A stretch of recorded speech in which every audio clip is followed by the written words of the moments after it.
오늘 소개할 만화는 게타로브의 작가가 그린 울트라맨 타로입니다. 이 만화는 울트라맨 타로 TV 시리즈와 동시에 전개됐는데요. 그치만 원작 브레이커로 유명한 이시카와 켄이 그린 만큼 TV 시리즈의 세계관과 스타일에서 꽤 벗어나 있습니다. 책 기지의 사상 최공이라는 글에서 알 수 있듯이 이 만화의 폭력 수위는 소녀 만화지에 연재된 것 치고 꽤 잔악합니다. TV 시리즈와는 그 분위기가 딴판이죠. 한 일화로 어떤 아버지가 이 만화를 아들에게 선물해주기 위해 그저 표지에 적힌 울트라맨 제목만 보고 구입해갔는데 막상 집에서 책을 펼쳐보니 너무 잔인해 다시 서점에 반품했다고 합니다. 작품 분위기뿐만 아니라 세세한 설정에서도 차이가 나는데요. 예컨대 우주과학 경비대가 등장하지 않는다든지, 그리고 울트라의 어머니가 물리적 실체가 없는 태양 같은 신비한 빗덩어리라든지, 적도 괴수가 아닌 기영수라고 불리는 놈들입니다. 이 작품은 게타로브 연재 1년 전에 나왔는데요. 이시카와 켄 초기 작품 중 눈여겨볼 만한 만화입니다. 그럼 감상을 시작해보죠. 왜 신현스러운 분위기의 도쿄 공장지대 일각, 한 무리의 들개들이 작은 강아지에게 포위망을 좁혀가고 있었습니다. 그런데 포위당한 이 강아지, 보통 강아지로는 보이지 않는군요. 지금 이곳에서는 이상한 일이 일어나려 하고 있었죠. 녀석은 순식간에 들개 무리들을 갈기갈기 찢어버리며 그들의 내장과 살코기를 씹어 먹었습니다. 목줄을 보아하니 누군가의 손을 탔던 녀석이 분명한데, 한편 어느 공터에서 야구를 하며 놀고 있던 소년 켄짱. 이 만화에서 풀네임은 나오지 않지만 당연히 TV 시리즈의 시라토리 케니치와 동일 인물입니다. 켄짱은 그곳에서 놀던 중 상급생 불량배들과 시비가 붙게 되는데요. 이때 마침 그곳을 지나가고 있던 한 남자가 있었으니 바로 이 만화의 주인공 아즈마 코타로입니다. TV 시리즈에서는 이름이 히가시 코타로지만 만화판에서는 아즈마 코타로로 불립니다. 아무튼 천혜고아로 태어난 그는 킥복싱 챔피언을 꿈꾸고 있습니다. 역시 불량배들을 가볍게 제압하는 코타로. 참고로 이것을 계기로 코타로는 시라토리가에 얹혀 살게 됩니다. 집이 없어 오갈데 없는 코타로를 시라토리 가족이 받아준 것은 TV판의 설정과 똑같죠. 물론 여기서도 켄짱의 누나 시라토리 사오리가 등장합니다. 당연히 러브라인 따위는 없으며 만화가 길지 않은 만큼 비중도 적습니다. 아무튼 중요한 것은 그 수상한 개가 갑자기 이곳에 나타난 것이었습니다. 사실 이 개는 켄짱의 친구 야마다가 기르는 시로였습니다. 지금으로부터 3일 전 야마다는 하수구에 빠져있던 어떤 강아지를 건져냈는데요. 야마다는 녀석이 가여웠던 모양인지 시로라는 이름을 지어주며 직접 길렀죠. 헌데 시로는 그 성장 속도가 이상할 정도로 빨랐다고 합니다. 결국 녀석은 제멋대로 집을 뛰쳐나갔고 급기야는 야밤에 시민들을 잡아먹기까지 했던 것입니다. 사실 시로가 진짜 노리는 것은 코타로였습니다.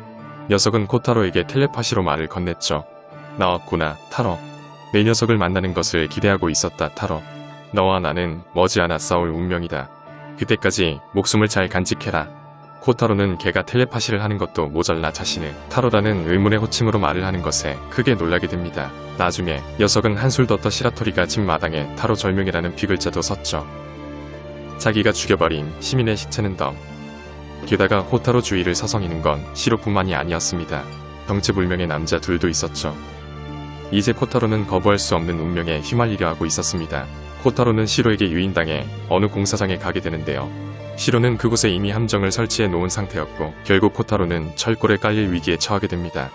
절체절명의 순간 코타로를 몰래 따라왔던 수수께끼의 남자 2명이 몸을 날려줍니다. 덕분에 코타로는 목숨은 건졌지만 이내 의식을 잃게 됩니다. 정신을 잃은 코타로가 마음속에서 본 것은 정체불명의 빛 덩어리였습니다. 울트라의 어머니라 자처하는 그 신비한 빛은 코타로에게 진정한 적을 알려주겠다며 미래의 지구 모습을 보여주었습니다. 미래 지구의 모습은 지옥 그 자체였습니다. 정체불명의 괴물들에게 문명이 파괴되고 인류가 학살당하고 있었죠. 바로 그들이 머지않아 지구의 인류를 위협할 기영수였던 것입니다. 기영수란 우주의 전사이자 지구의 미래 생물, 인간의 의심, 빈곤, 욕망에서 비롯된 인간 정신의 산물. 즉, 그들은 인간이 있는 한 존재할 수밖에 없는 존재들.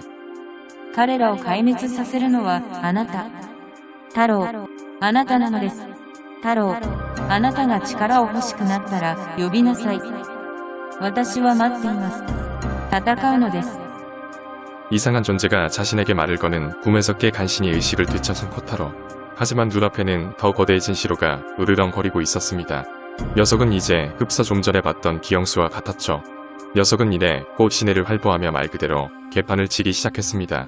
코타로는 야마다를 데리고 간신히 도망쳤지만 역시 역부족이었습니다. 놈은 먼 염산 같은 걸 뿌려 코타로를 공격했죠. 코타로의 몸은 그 염산 공격에 무참히 녹아갔습니다.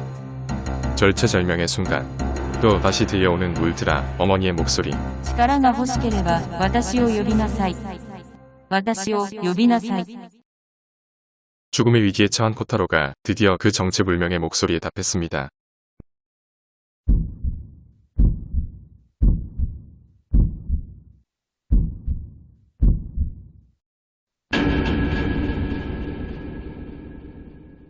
코타로의 어머니 담김 외침이 울트라의 어머니가 있는 곳까지 도달하자 마침내 울트라의 어머니가 있는 곳으로부터 신비한 빛이 나와 지구에 떨어지고 드디어 코타로는 울트라의 어머니에게 힘을 부여받아 울트라맨 타로가 됩니다. 타로를 탄생시킨 울트라의 어머니란, 그리고 울트라의 빛이란. 코타로는, 아니 타로는 그 의무를 뒤로한 채 일단 자신을 노리는 기영수와 싸워야 했습니다. 타로는 자신에게 덤벼드는 개 기영수의 주둥이를 잡아 반격을 했습니다. 이때 녀석이 말했죠. 흑우 드디어 타로가 되었구나. 이걸로 나랑 똑같아졌어. 너는 모르겠지만 우리들은 어떤 자의 사자, 어떤 자의 화신인 것이다. 내가 죽어도 누군가는 이미 다음날 만들기 시작하는 거야. 제2의 나를, 그리고 제2의 너를 말이야. 기영수란 인간 정신의 산물. 녀석의 말대로라면 인간에게 어두운 마음이 있다면 기영수는 언제든 다시 나타날지도 모른다는 것이었습니다. 그리고 그것을 막는 울트라맨 역시 영원한 투쟁을 할 수밖에 없는 꿈도 희망도 없는 셈이죠. 타로는 녀석의 말에 조금 흔들리는가 싶더니 녀석의 위턱과 아래턱을 잡고 그대로 몸 전체를 반으로 찢어버렸습니다. 이것으로 이 만화를 대표하는 가장 유명한 짤방 탄생. 그리고 사실 코타로를 도왔던 의문의 사내들은 다름 아닌 울트라맨 에이스와 울트라맨 세븐이었습니다. 타로의 탄생을 지켜본 그들은 이제 이 지구는 그에게 맡기기로 하고 모습을 감추었죠. 첫 전투를 치른 타로는 기진맥진한 상태로 집에 간신히 도착했습니다. 그리고 한마디 했죠. 俺は怪物じゃねえ。地球を守る使者だ。 정체성을 되새기는 말을 한 뒤 지쳐 쓰러지는 그였습니다. 타로도서의 싸움은 그날 이후로도 계속됐는데요. 두 번째 적은 매우 특이했습니다. 녀석은 일단 그 정체가 불분명했죠. 하수구에서 칼날회오리 바람을 만들어 사람들을 베버리는가 하면 도로를 꾸불꾸불 변형시켜 차들을 전복시켰습니다. 그리고 맨홀 뚜껑이 갑자기 튀어올라 시민의 몸을 반으로 갈라버리기까지 했죠. 이거 마치 적과 도심이 동화된 듯한데요. 아니나 다를까 코타로가 땅을 주먹으로 세게 치자 그곳에서 피가 뿜어져 나왔죠. 오디오 입처럼 보이는 구멍이 지면에서 생기며 적이 그 모습을 서서히 드러냈습니다. 코타로 일행이 그곳으로 들어가자 놈의 정체가 드러났습니다. 적은 거대한 뇌처럼 보이는 것에 상반신만 달려있는 괴물이었습니다. 이것이 바로 도시를 혼란에 빠뜨린 녀석의 정체인 조바였습니다. 놈은 자신을 어스메시아라고 자칭했죠. 조바의 말에 의하면 놈은 머나먼 우주에서 이 지구를 지키기 위해 온 것이라는 겁니다. 이 베기카스와 같은 오염으로 뒤덮인 지구를 정화하기 위해 자신이 구세주로 왔다는 거죠. 그리고 녀석의 거대한 뇌는 인간을 영양분 삼아 점점 성장하고 있었습니다. 도시를 자기 수족처럼 부린 것도 그 때문이었을까? 이렇게 녀석의 뇌가 커져간다면 언젠가는 지구 자체를 먹어치울 노릇이었습니다. 타로는 당연히 조바의 궤변을 용납할 수 없었고 녀석과 싸워야만 했습니다. 곧 녀석의 전체 몸뚱아리가 드러났죠. 녀석이 본체를 모두 드러내 사람들을 학살하자 타로도 거대화를 해 맞서 싸웠습니다. 조바는 염력을 사용해서 만만치 않은 상대입니다만 타로는 켄짱과 그 친구들의 지원도 받으며 결국 녀석의 대부분을 강타해 쓰러뜨립니다. 조바는 죽기 전에 타로에게 인류의 미래에 대해 경고를 했습니다. 이대로라면 머지않아 인간도 지구도 쇠퇴할 것이며 자신을 쓰러뜨린 것을 후회할 것이라고. 이에 타로가 답했습니다. 人類はお前の考えるほど愚かではない。そうさ、愚かじゃないさ。 이번에도 뭔가 찝찝한 싸움이었지만 인간의 긍정적인 가능성을 되새기는 타로였습니다.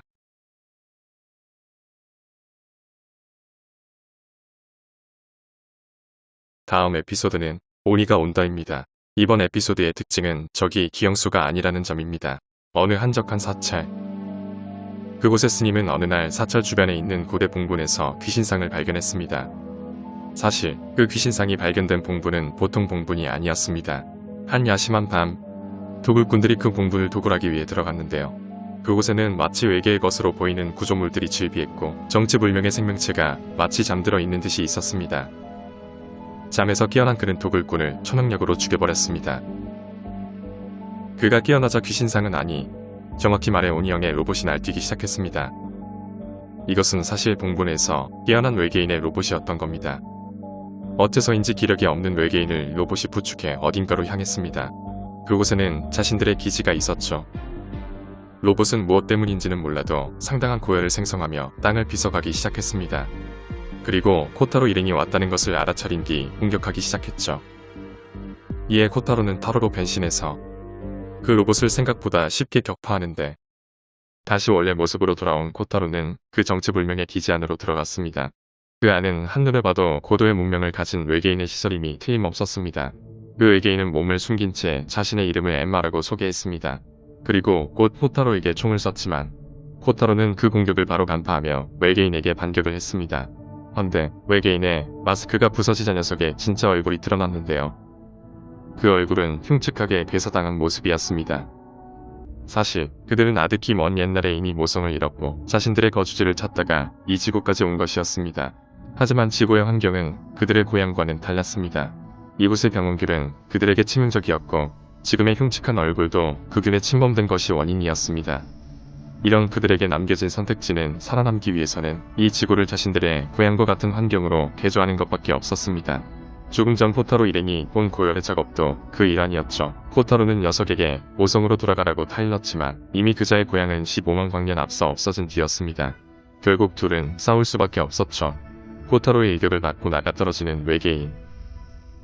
녀석은 이미 지구 병원들에 의해 병약할 대로 병약해진 뒤였기에 인간 코타로의 주먹으로도 상대할 수 있었습니다.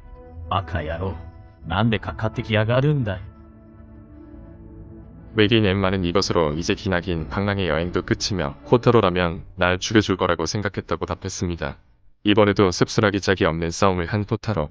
이번 에피소드는 타로가 거의 핀치를 겪지 않고 적을 쉽게 제압한 게 특징입니다. 그래서 더 씁쓸함이 배가 됐는데요. 이번에 등장한 외계인은 특수셔츠나 로봇이 없으면 그저 병약한 일개 생명체에 불과하니 말입니다. 이번 에피소드를 보면 작가가 훗날 그린 게타 로봇위에 아틀란티스인을 떠올리게 합니다. 그들은 우주에서 날아온 병원균으로 인해 죽어갔죠. 싸움을 마치고 난 뒤 마지막 코타로의 대사가 인상 깊습니다.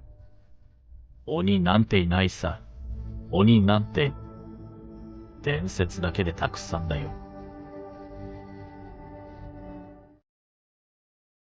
마지막 에피소드는 이 만화에서 가장 그로테스크합니다. 등장하는 적의 능력 역시 타로를 위기로 몰아가는 최종 보스의 면모를 보여주며 울트라맨의 떡밥이 풀리는 에피소드입니다. 도쿄의 어느 하수구. 보통의 아이와는 확연히 다르게 생긴 아이가 쥐떼들과 함께 있습니다. 이 아이가 어디서 태어났는지, 누구의 아이인지 어떻게 해서 이 하수구에 있게 됐는지에 대해서는 알려진 바가 없습니다. 하지만 분명한 것은 이 아이는 현대 인류를 훨씬 초월해 진화한 뮤턴트라는 것입니다. 녀석은 염력 같은 걸 써서 쥐도 죽이네요. 이놈이 더 무서운 것은 따로 있었습니다.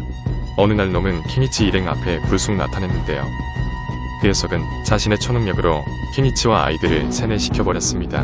뮤턴트에게 조종당한 아이들은 이성을 잃고 도시에서 난동을 부리기 시작했죠. 아이들은 자신을 말리는 어른들을 망설임 없이 무참히 죽여갔습니다. 세뇌당한 아이와 눈을 마주친 아이는 곧바로 세뇌를 당했습니다. 눈만 마주치면 세뇌를 당하기 때문에 뮤턴트에게 조종당하는 아이들은 순식간에 불어났습니다. 이건 뭐 좀비 감염보다 확산 속도가 더 심하군요. 그렇게 세뇌당한 아이들은 살인과 약탈 그리고 방화를 서슴지 않고 저질렀습니다. 심지어는 경찰의 머리통까지 뿌개버리는데 파괴행위만 일삼는 아이들의 얼굴에는 광기 어린 표정만이 남아있을 뿐이었습니다. 도시를 불지른 것도 모자라 화재를 진압하러 오는 소방차까지 전복시키는 아이들.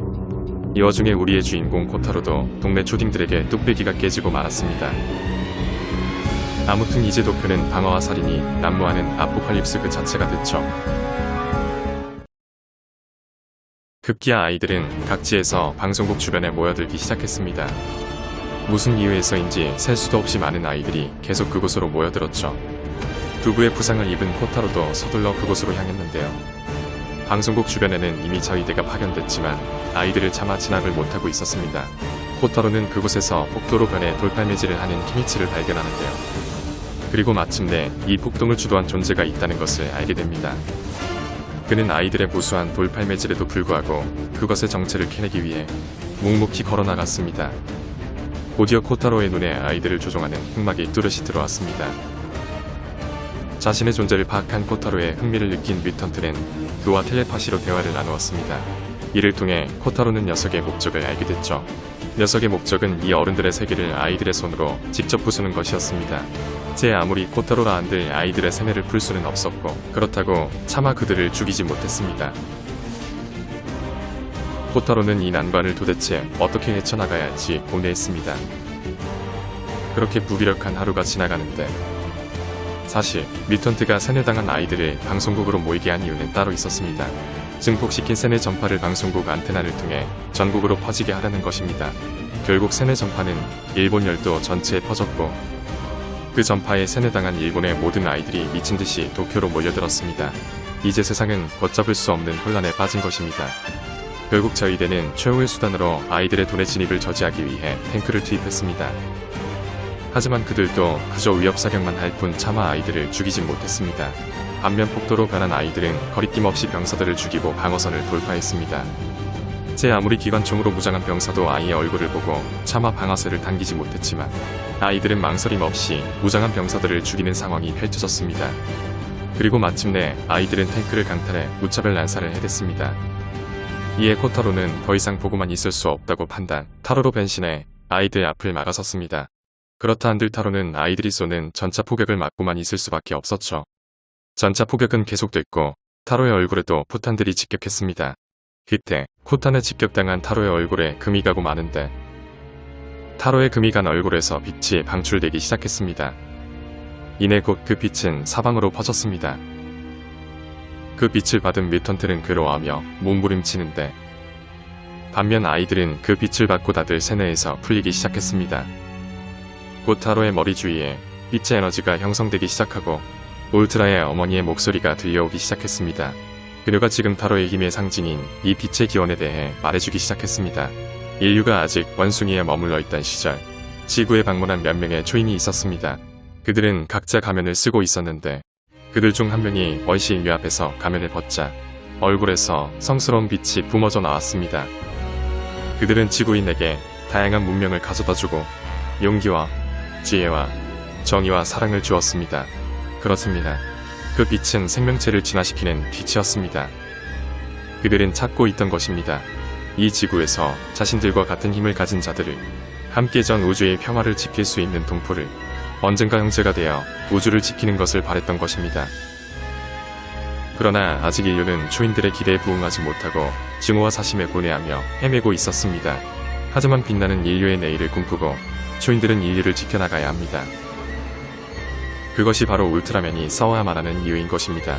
조상들이 인류에게 선사한 고귀한 빛이 바로 울트라빛. 그리고 지금 타로는 그 빛으로 인류의 내일을 약속하는 아이들을 구하는 것입니다.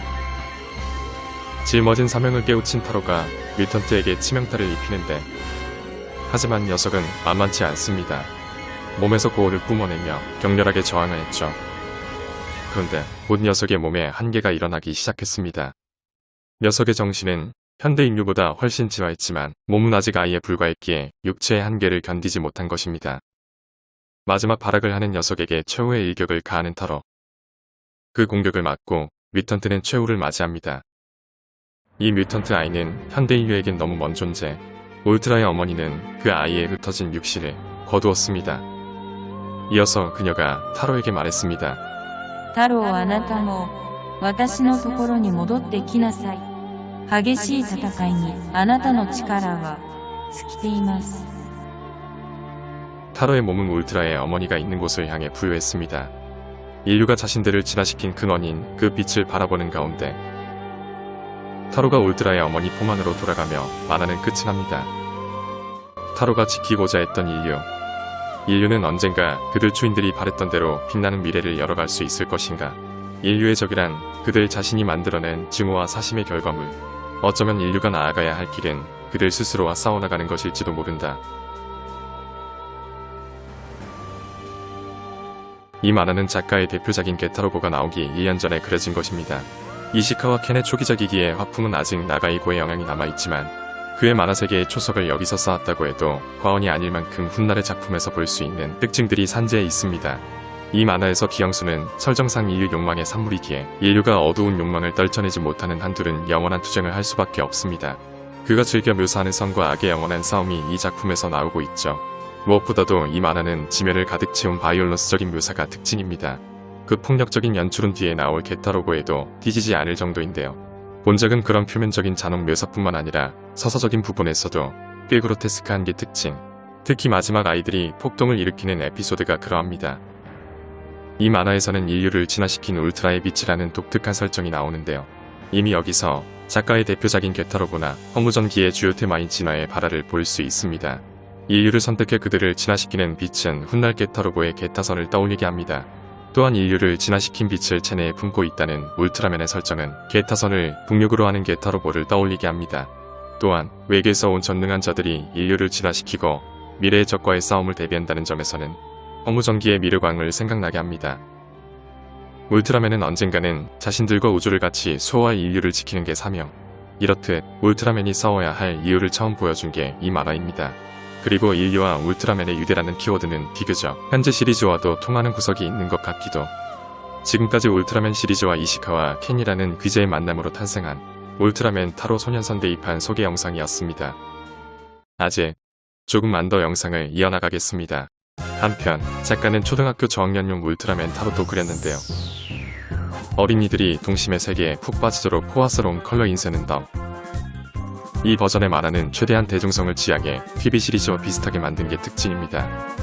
TV 시리즈의 화면을 합성하는 등 호화스러운 구성을 자랑합니다. 주인공의 이름도 TV 시리즈처럼 히가시 코타로. 범위팀 자트도 등장. 거의 홀로 싸운 소년 선대입판과 달리 저학년용에는 코타로가 자트의 일원으로서 싸웁니다. 콘돌 이로히 등의 메카들도 거의 그대로 나옵니다. 코타로는 핀치에 몰리면 타로로 변신하는 패턴. 변신할 때는 TV판처럼 울트라 배지가 쓰입니다. 초등학교 1학년을 위해 그려진 만화답게 스토리는 매우 단순해서 정리할 것도 없습니다. 적이 쳐들어오면 타로가 격퇴하는 간단한 구조. 적은 기영수와 같은 오리지널이 아니라 TV판처럼 괴수 아니면 우주인입니다. TV판과 똑같은 괴수들이 등장. 작품의 분위기는 소년 선데이판보다는 훨씬 밝습니다. 예컨대 괴수 한 쌍이 도시를 난장판으로 만들어버렸지만 그 괴수 부부의 알을 가져다 주자 그들은 눈물을 흘리고 고맙다며 공격을 멈춘 뒤 돌아가는 에피소드도 있죠. 그리고 기술명을 거의 외치지 않던 소년선대의 판과는 달리 저학년판에서는 기술 이름을 외치며 싸웁니다. 기술은 대부분 TV 시리즈의 것들이 그대로 나오는 편. 여기서는 울트라 형제들도 온전한 모습으로 등장합니다. 빛의 나라도 나오네요. 선데이판에서는 신비한 빛덩어리였던 울트라의 어머니가 여기서는 TV판과 같은 설정과 모습으로 온전히 등장. 울트라의 아버지 역시 등장합니다. 그런데 아무리 저학년판이라고 해도 이시카와 켄의 마술을 피해갈 수는 없었습니다. 저학년판이지만 어째 울트라맨들의 비명 행사가 자주 나오니 말이죠. 조피는 타로를 도와주다가 몸이 관통당해 죽습니다. 조피는 죽기 전에 타로에게 힘을 주고 타로는 적을 토막내는 것으로 복수를 합니다. 에이스는 발탄성인에게 몸이 관통당해 죽습니다. 타로는 에이스의 복수를 위해 눈에는 눈, 이에는 이식으로 발탄성인과 네피러스 성인을 나란히 꼬치로 만들어 버립니다. 세븐이 적에게 인질로 잡히기도 하는데요. 타로가 울트라 다이너마이트를 써서 적과 세븐을 같이 죽이는 비장한 에피소드도 있습니다. 역시 이시카와 켄. 참고로 이 만화에서 부활 따윈 없습니다. 한편 울트라 타이푼이라는 이 만화만의 오리지널 합체 기술도 있습니다. 피가 튀기는 잔악 묘사는 덤. 동료의 몸을 망치삼아 적을 공격하는 울트라 해머라는 기술도 있음. 선데이판과 달리 이 소학년판도 나름대로의 매력이 있는 것 같군요. 오늘 준비한 울트라맨 타로 영상은 여기서 끝입니다. 다음에는 더 재밌는 만화 리뷰 영상으로 찾아뵙겠습니다.